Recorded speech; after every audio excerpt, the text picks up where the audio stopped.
Tu as déjà vu un flic tirer violemment les cheveux d'une femme noire devant tout le monde en plein tribunal sans avoir la moindre idée de qui il venait de toucher?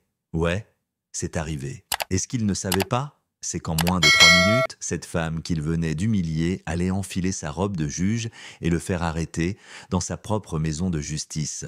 Ce matin-là, à Lyon, le ciel était couvert, le sol glissant d'humidité, et les feuilles d'octobre formaient des petits tas silencieux sur les marches du palais de justice. Tout semblait normal, sauf ce petit quelque chose dans l'air, comme si la ville elle-même retenait son souffle. Magistrate en chef depuis 7 ans, Élise Montel sortait de sa berline noire, toujours sans bruit, toujours droite, son tailleur gris impeccablement repassé, ses chaussures en cuir noir luisant doucement dans la lumière du matin. Pas de téléphone, pas de café, juste un porte-document brun et une allure qui disait tout sans un mot. Une femme comme elle, tu la remarques même quand elle ne cherche pas à être vue. Mais à l'entrée, derrière le portique de sécurité, se tenait l'adjoint de sécurité numéro 402, alias Gilles Marais, 48 ans, crâne rasé, mâchoire serrée, posture trop large pour un simple agent. Le genre d'homme qui pense qu'il essaie le règlement, il l'a vu avant qu'elle ne le voie. Et dès l'instant où il a aperçu ses cheveux crépus, sa peau foncée, son calme, il s'est mis en mode provocation. « Madame, veuillez sortir de la file », qu'il dit, sans même cacher son mépris. Élise s'arrête, le regarde dans les yeux. « Il y a un problème, monsieur ?» Pas de badge visible, pas d'entrée, qu'il grogne, assez fort pour que tout le monde entende. Elle sort lentement son insigne fédéral, discret mais officiel, le tient à 2 doigts, parfaitement visible. Cela devrait suffire. Mais lui, il le prend sans même y jeter un œil. Il le glisse dans sa poche comme si c'était une feuille de pub. Et il détourne le regard, comme si elle avait disparu. Elle serre un peu la mâchoire. « Je voudrais récupérer mon badge. » Et là, il sourit. Pas un vrai sourire. Un rictus. « T'es pressée, ma belle ?» Ce mot, « ma belle », jeté comme une gifle. Près du détecteur, une jeune agente stagiaire fixe la scène, mal à l'aise, trop verte pour savoir quoi faire, mais pas assez aveugle pour croire que tout ça est normal. « J'ai audience en salle 4, dit Élise posément. « Alors tu vas suivre ma procédure, répond Marais, et il commence à marcher vers le couloir latéral.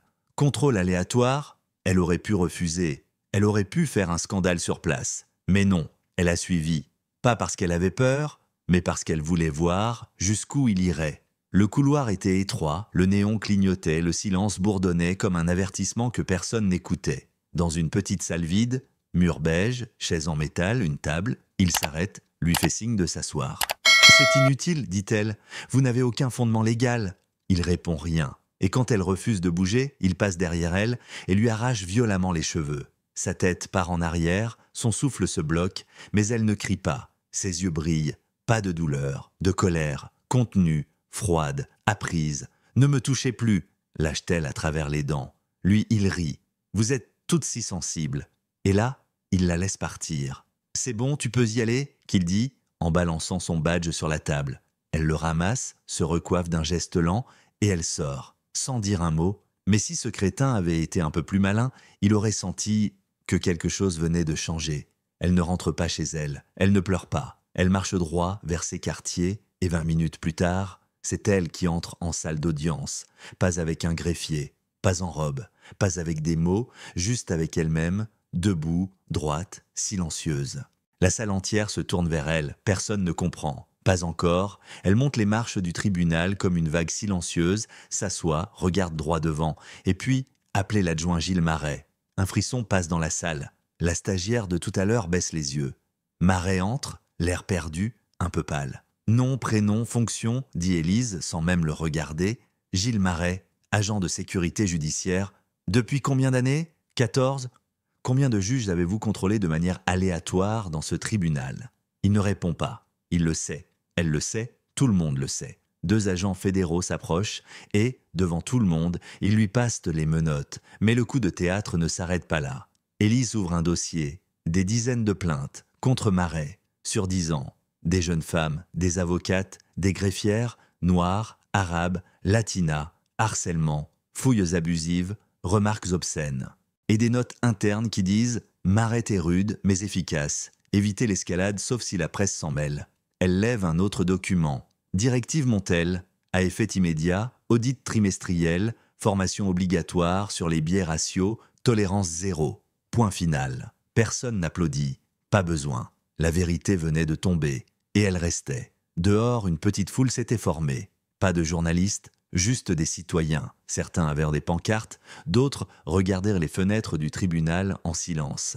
Quand Élise est sortie, en robe cette fois, le soleil perçait les nuages, et les gens se sont levés, pas par protocole, par instinct, parce qu'ils savaient, parce qu'ils venaient de voir la justice marcher sur ses deux jambes, pas un symbole, mais une femme noire, debout, entière, libre. Et toi, t'en penses quoi? C'était de la justice?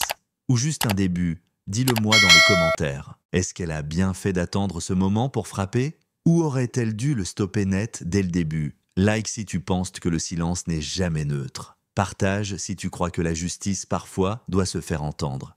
Et abonne-toi si tu veux d'autres histoires comme celle-ci, vraies, brutes et impossibles à oublier.